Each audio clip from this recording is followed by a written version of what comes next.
Season 7 captains, world class players. ಆದರೂ royal Challengers Bengaluru ತಂಡ trophy ಕನಸು ನನಸಾಗಲೇ ಇಲ್ಲ. ಬಟ್ ಈಗ 18ನೇ ಸೀಸನ್ಗೆ ಹೊಸ ಕ್ಯಾಪ್ಟನ್ ಜೊತೆ ಅಖಾಡಕ್ಕೆ ಇಳಿಯೋಕೆ ರೆಡಿಯಾಗಿರುವಂಥ RCB ಚಾಂಪಿಯನ್ ಪಟ್ಟದ ಮೇಲೆ ಕಣ್ಣಿಟ್ಟಿದೆ. ಉದ್ಘಾಟನಾ ಪಂದ್ಯದಲ್ಲೇ ಹಾಲಿ ಚಾಂಪಿಯನ್ ಆಗಿರುವಂಥ KKR ತಂಡವನ್ನು ಎದುರಿಸಲಿದೆ. ಮೆಗಾ ಹರಾಜಿನ ಬಳಿಕ ಸೂಪರ್ ಸ್ಟ್ರಾಂಗ್ ಆಗಿರುವಂಥ ಬೆಂಗಳೂರು ಟೀಮ್ನಲ್ಲಿ ಗೇಮ್ ಚೇಂಜಿಂಗ್ ಪ್ಲೇಯರ್ಸ್ ಇದ್ದಾರೆ. ಸೊ ಯಾರೆಲ್ಲ ಇದ್ದಾರೆ, ಅವರ ಸ್ಟ್ರೆಂತ್ ಏನು ಅನ್ನೋದನ್ನೇ ಹೇಳ್ತೇನೆ. ನಾನು ಶಾಂತ. ನೀವು ಸುದ್ದಿಯಾನದ ಸಬ್ಸ್ಕ್ರೈಬರ್ ಆಗೋದಕ್ಕೆ ಮರಿಬೇಡಿ. 18ನೇ ಸೀಸನ್ IPLಗೆ ಕಾಲಿಟ್ಟಿರುವಂಥ ಬೆಂಗಳೂರು ಟೀಮ್ ತಮ್ಮ ಚೊಚ್ಚಲ ಟ್ರೋಫಿಯ ನಿರೀಕ್ಷೆಯಲ್ಲಿದೆ.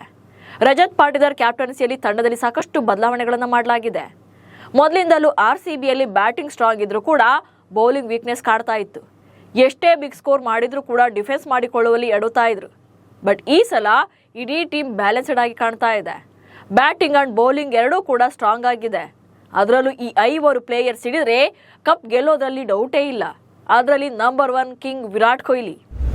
RCB ಪಾಲಿನ ಪಿಲ್ಲರ್ ಕಿಂಗ್ ವಿರಾಟ್ ಕೊಹ್ಲಿ. ವಿರಾಟ್ ಕೊಹ್ಲಿ ಜಗತ್ತು ಕಂಡಂತ ಒಬ್ಬ ಲೆಜೆಂಡರಿ ಪ್ಲೇಯರ್. ಆಟದ ಬಗ್ಗೆ ಅವರಿಗಿರೋ ಡೆಡಿಕೇಶನ್ ನೆಕ್ಸ್ಟ್ ಲೆವೆಲ್ನಲ್ಲಿದೆ.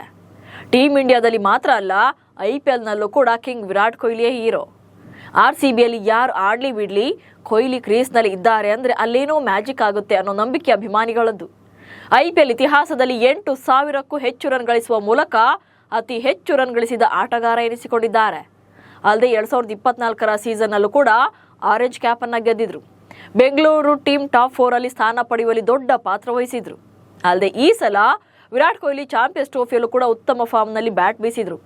ಇದೇ ಫಾರ್ಮ್ IPLನಲ್ಲೂ ಕೂಡ ಕಂಟಿನ್ಯೂ ಆಗುವಂತ ನಿರೀಕ್ಷೆ ಇದೆ.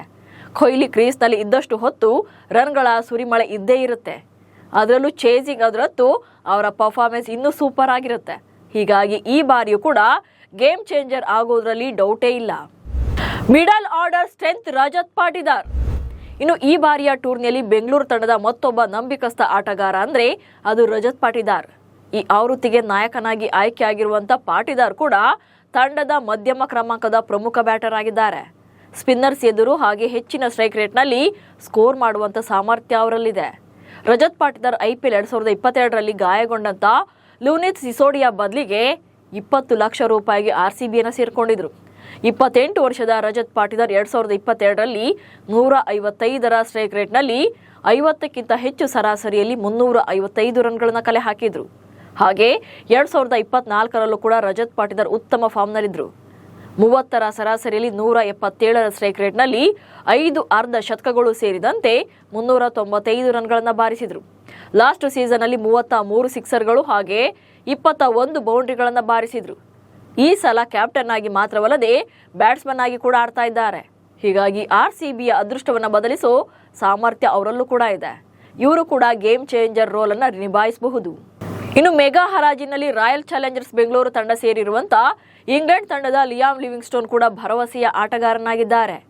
RCB ಸಹ ಇವರಲ್ಲಿನ ಆಲ್ರೌಂಡರ್ ಆಟವನ್ನು ಗುರುತಿಸಿ ಇವರನ್ನ ತಂಡಕ್ಕೆ ಸೇರಿಸಿಕೊಂಡಿತ್ತು.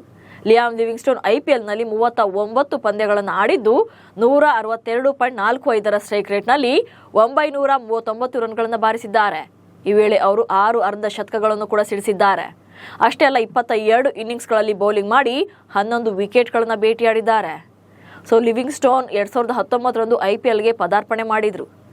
ಹಾಗೆ ರಾಜಸ್ಥಾನ್ ರಾಯಲ್ಸ್ ಮತ್ತು ಪಂಜಾಬ್ ಕಿಂಗ್ಸ್ ಪರ ಆಡಿದ್ದಾರೆ. ಈ ಸಲ RCBಗೆ ಅತ್ಯಂತ ಶಕ್ತಿಶಾಲಿ ಬ್ಯಾಟ್ಸ್ಮನ್ ಆಗಬಹುದು. ಬ್ಯಾಟ್ ಮತ್ತು ಬಾಲ್ ಎರಡರಲ್ಲೂ ಕೂಡ ನೆರವಾಗಬಹುದು. ಯಾಕಂದ್ರೆ ಇವರು ಆಲ್ರೌಂಡರ್ ಆಟಗಾರ. T20 ಫಾರ್ಮೆಟ್ನಲ್ಲಿ ಫಿಲ್ ಸಾಲ್ಟ್ ಭರ್ಜರಿ ಪರ್ಫಾರ್ಮೆನ್ಸ್. ಈ ಬಾರಿ RCB ಟೀಮ್ನಲ್ಲಿ ತುಂಬಾನೇ ಹೋಪ್ಸ್ ಕ್ರಿಯೇಟ್ ಮಾಡಿರುವಂತಹ ಮತ್ತೊಬ್ಬ ಆಟಗಾರ ಫಿಲ್ ಸಾಲ್ಟ್. ಲಾಸ್ಟ್ ಸೀಸನ್ನಲ್ಲಿ ಫಿಲ್ ಸಾಲ್ಟ್ KKR ಚಾಂಪಿಯನ್ ಆಗುವಲ್ಲಿ ದೊಡ್ಡ ಪಾತ್ರ ವಹಿಸಿದ್ರು. 12 ಪಂದ್ಯಗಳಲ್ಲಿ 182ರ ಅದ್ಭುತ ಸ್ಟ್ರೈಕ್ ರೇಟ್ನಲ್ಲಿ 435 ರನ್ಗಳನ್ನು ಕಲೆ ಹಾಕಿದ್ರು. ಹಾಗೆ ಇಂಗ್ಲೆಂಡ್ ಪರ T20I ಸ್ವರೂಪದಲ್ಲೂ ಕೂಡ ಉತ್ತಮ ದಾಖಲೆಯನ್ನು ಹೊಂದಿದ್ದಾರೆ. ವಿವಿಧ ಫ್ರಾಂಚೈಸಿ ಲೀಗ್ಗಳಲ್ಲಿ ಅಗ್ರ ಕ್ರಮಾಂಕದಲ್ಲಿ ಯಶಸ್ಸನ್ನು ಕಂಡಿದ್ದಾರೆ. ಹಾಗೆ ಫಿಲ್ ಸಾಲ್ಟ್ ಓಪನರ್ ಆಗಿ ಉತ್ತಮ ಸ್ಕೋರ್ ಮಾಡೋದ್ರ ಜೊತೆಗೆ ಚಿನ್ನಸ್ವಾಮಿ ಕ್ರೀಡಾಂಗಣದಲ್ಲಿ ಅವರ ಬ್ಯಾಟ್ ಮತ್ತಷ್ಟು ಸೌಂಡ್ ಮಾಡುತ್ತೆ. ಬೌಲಿಂಗ್ ನಲ್ಲಿ ಜಾದೂ ಮಾಡ್ತಾರ ಯಶ್ ದಯಾಳ್. IPLನಲ್ಲಿ ಯಶ್ ದಯಾಳ್ ಅಂದ್ರೆ ಥಟ್ ಅಂತ ನೆನಪಾಗೋದೇ ರಿಂಕು ಸಿಂಗ್. ಇದೇ ದಯಾಳ್ ಬೌಲಿಂಗ್ ನಲ್ಲಿ Rinku Singh back to back 6 ಹಿಡಿಸಿ ಪಂದ್ಯವನ್ನ ಗೆಲ್ಲಿಸಿಕೊಟ್ಟಿದ್ರು. ಆ ವೇಳೆ ದಯಾಳ್ ಸಿಕ್ಕಾಪಟ್ಟೆ ಟ್ರೋಲ್ ಆಗಿದ್ರು. ಹೀಗಿದ್ರು ದಯಾಳ್ ಮೇಲೆ ನಂಬಿಕೆ ಇಟ್ಟು ತಂಡಕ್ಕೆ ಸೇರಿಸಿಕೊಂಡಿದ್ದು ನಮ್ಮ RCB. ಅಷ್ಟೇ ಅಲ್ಲದೆ ಮೆಗಾ ಹರಾಜಿಗೂ ಮುನ್ನವೇ ಅವರನ್ನು ರಿಟೈನ್ ಮಾಡಿಕೊಂಡಿತ್ತು. 2024ರ IPLನಲ್ಲಿ 14 ಪಂದ್ಯಗಳನ್ನು ಆಡಿದಂಥ ದಯಾಳ್ 15 ವಿಕೆಟ್ಗಳನ್ನು ಕಬಳಿಸಿದರು. ಹಾಗೆ 9.2ರ ಎಕಾನಮಿಯಲ್ಲಿ ರನ್ಸ್ ಬಿಟ್ಟುಕೊಟ್ಟಿದ್ರು. ಹೊಸ ಬಾಲ್ನ ಸ್ವಿಂಗ್ ಮಾಡೋದ್ರ ಜೊತೆಗೆ ಆರಂಭಿಕ ವಿಕೆಟ್ಗಳನ್ನು ಬೇಟೆಯಾಡುವಂಥ ಸಾಮರ್ಥ್ಯ ಅವರಲ್ಲಿದೆ. ಸೊ ಈ ಬಾರಿಯೂ ಅದೇ ನಿರೀಕ್ಷೆನ ಅವರ ಮೇಲೆ ಇಡಬಹುದು. ಹೀಗೆ ಬೆಂಗಳೂರು ಟೀಮ್ನಲ್ಲಿ ಈ ಸಲ ಸಾಲಿಡ್ ಫಾರ್ಮ್ನಲ್ಲಿರುವಂಥ ಪ್ಲೇಯರ್ಸ್ ಇದ್ದಾರೆ. ಹೀಗಾಗಿ ಅದ್ಭುತ ಪ್ರದರ್ಶನವನ್ನು ಕೂಡ ನಿರೀಕ್ಷೆ ಮಾಡಬಹುದು.